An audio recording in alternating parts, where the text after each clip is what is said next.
All right, boys, it was a absolute pain in the butt to get this car up on the lift. The suspension, the wheels and tires, everything about this car, the height, it was a tough one. This car was pretty tough. The GTs are really easy, but the Dark Horse, man, let me tell you. Well, this video I want to dedicate to truly just giving you guys a underside view of the car. Haven't seen many of them on YouTube. We're actually about to do the X-Pipe video, so if you guys want to go check that out. We're with a Steeda X-Pipe, give you guys a little glimpse of that, but we're about to go into it. Right there, brand new, fresh in the box, and those are the stock lugs because those are coming off. They're horrendous, but yeah, I want to give you guys a good look at the car because I haven't seen too many people do like an in-depth under look at the car where the arrow is right here, air duct going to the brakes.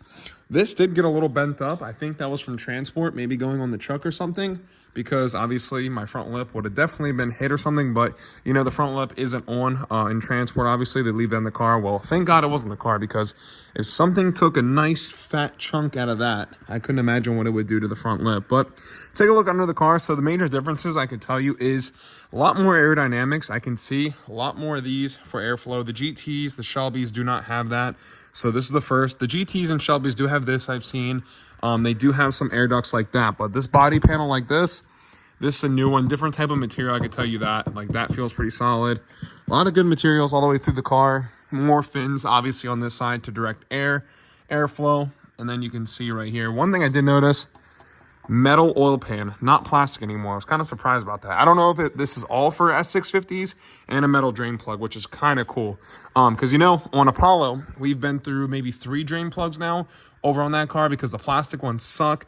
And I can't remember if the Shelbys are metal or not. Someone let me know. I don't know why. I'm drawing a blank right now. But all right, so someone has to let me know if this is the trans cooler and the rear coolers back here, because I thought the trans cooler was in the front and then the diff cooler was in the rear. So someone let me know, because there is a big cooler back here, but I was corrected in another video, but I have yet to find a diagram to actually tell me what is what. So let me know in the comment section, but this does look really sick.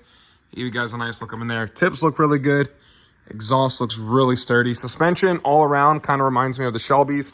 When I had this on the lift, everything looks beefy. Lower control arms, everything, sway bars, the brakes. The rotors are a 2-piece.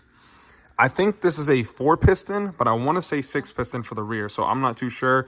And everyone that doesn't know, this is for just the emergency brake only.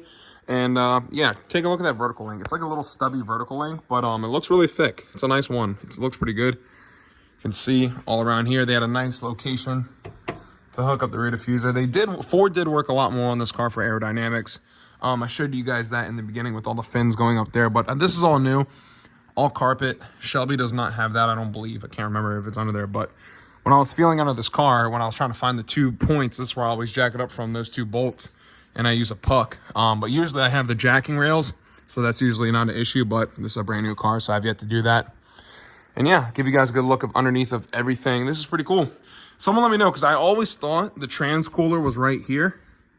Someone told me that's not it, so I have no clue.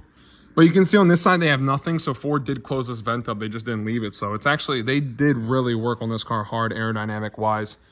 I am truly, truly impressed with everything. And everything around this car so far, so good. Like everything, like I said, we're about to cut off the X-Pipe, or not cut off the X-Pipe, cut off the resonator to put the X-Pipe. So it's going to sound really good. Wake it up. I did see someone said the X-Pipe, you'll lose a little power down bottom, but the H-Pipe picks it up, which kind of doesn't make sense to me, but I don't know. But wanted to give you guys a good look of underneath the car, show you everything. A lot of people wanted to see it. It kind of really does look like a regular S550, but you can see there is some minor upgrades all around. The bushings are the same. I put my finger up there. Looks like they have rubber bushings still up in there, so those could be changed to even stiffen up the chassis a little more. But those things will start to squeak, so I think they're going to stay like that for a while. But yeah, overall the car, so far so good. Liking it. Feels awesome. Handles way better than the Shelby. And yeah, that kind of threw me off guard because I didn't know how long I planned on keeping this car. I thought maybe for a few months, all depending how I liked it, but I'm truly falling in love with this car. It's more of like a driving experience car over this one. This one's just too good with the dual clutch trans. And I'm not crapping on this car at all. This is one of the best Mustangs I've ever driven in all time. This is one of the best manual cars I've driven in all time. And both of my favorite, every single one of the cars are special. They're all good, and each in their own special way. But yeah, I want to give you guys a deeper look underneath the Dark Horse. So yeah, there it is. Let me know what you guys think of underneath of it. Road trip coming soon. We're going to be putting a couple thousand miles on this car. Manual. We're going to be racing it around Road Atlanta. And we're going to have a blast. You got to get the oil change. Got to get the X-Pipe on. And should be ready to rock. So let me know what you guys think of the Dark Horse. Drop a comment down below. Looks like we got a 2-piece drive shaft in there. I thought maybe it would have been something a little different, but I guess that's standard for the manual. You can see the loop right there. In case y'all are wondering what this stuff is right here, this is a little anti-seize. I put this on all my vehicles. I take care of everything tremendously well, and I'll actually show you guys. I have it in the box. But yeah, there's a lot of good stuff that you can put on this car. Wherever I put it last, right here. So this little anti-seize, you know, it gets like the rust and stuff. When I bought the Shelby, I could barely take one of the wheels off because the rust like almost locked one of the wheels in place around the hub. You always do it around here because the water will sit in here if you don't wash it. Like if you wash the car, for instance, and you take it for a drive, if you don't drive it, it'll sit with water and it'll just puddle up in here and it'll start to build rust and I don't know, whatever the material is. Like, it was like a nasty, like, goop look. It was just, like, thick. It could have been grease and rust combined, but I think it was the front right wheel I couldn't get off on the Shelby. It took me almost an hour just to get that wheel off, but once I got it, I had to scrape it all clean, and it looked like this pretty much when I was done, but yeah. Always put a little anti-seize on the threads here and on the surface of it just to give everything a nice, smooth look, and you can see I obviously did a lot more on the rear because the rear did have some rust on it. Like, all this was covered with rust. It wasn't, like, rust, but it was that, like, rusty look to it, so I put a nice layer over the whole thing and made it look nice. All right, so I was in the middle of editing the Dark Horse video to show you guys underneath the whole entire car, and I was like, you know what? I didn't really get to show the Shelby. The Shelby's an absolute pain to get on the lift, just like the Dark Horse, so I figured I'm gonna come outside, jack it up, and give you guys a nice little glimpse underneath so you can at least see a somewhat side-by-side comparison versus Dark Horse versus the Shelby. Also, by the way, we're gonna be hitting the track Friday with Apollo. Apollo's track ready right now. Hopefully we get a new personal record, but stay tuned for that. We're going to send this thing to the moon. We've been working a little bit with the 2-step control and launching it. All scenes behind the camera, like I've been testing a lot by myself personally. I didn't really want to show that, so hopefully all the testing and everything I've been doing should contribute to the track, and we should get a new personal record. Mile an hour is there, 130 miles an hour. We just need to get at least a 1.5 to a very low 1.660 foot, and it should be at least a 10.5, 10.6 car all day long, all motor. And yeah, I don't know. I'm really debating on what I want to do with this car. I really want to reach out to a twin turbo company and try to work with them to do twin turbos on this car. I don't know, because we still have the Shelby, we have Apollo, so I like the NA aspect, I like the boosted aspect, but it's all up in the air right now. But we will make this car a very, very fast race car. So let's jack up the Shelby real quick, take a look underneath, and show you guys what I'm talking about versus the Shelby over to the Dark Horse. All right, we got this thing as high as I'm willing to take it, but show you guys underneath the Shelby and what we got going on. So you can see the fins aren't there, like I was telling you. I haven't seen them on this car. It does have a plastic panel underneath. Still has the brake ducts, but a lot of different materials. No carpet whatsoever underneath this car, like I was saying about the Dark Horse. But yeah, you can see it's pretty similar at the end of the day, but they look like they did go more ham with the Dark Horse. All right, so let me show you guys the rear suspension.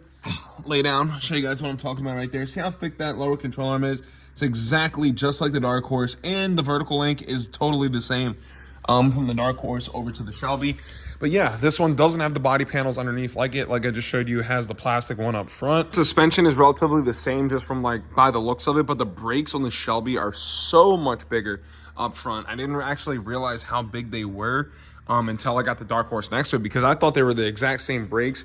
I don't know even what size these are. Someone let me know, because like these are big too. Like these kind of remind me of the Shelby GT350s. And if you notice, like the wheels on the GT500 have to have such a crazy offset just to fit the brakes. But yeah, after looking to the brakes of the Shelby versus this, the brakes look small.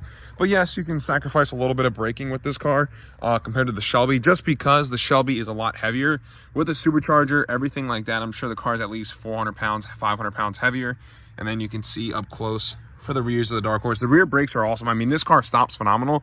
I have yet to hit the brakes like more than 30%, and it stopped amazing. But yeah, we've been putting some miles on this car. Check how dirty it is. Look at that. White does a good job hiding on camera. Watch it disappear. Now it looks clean, and now it's filthy.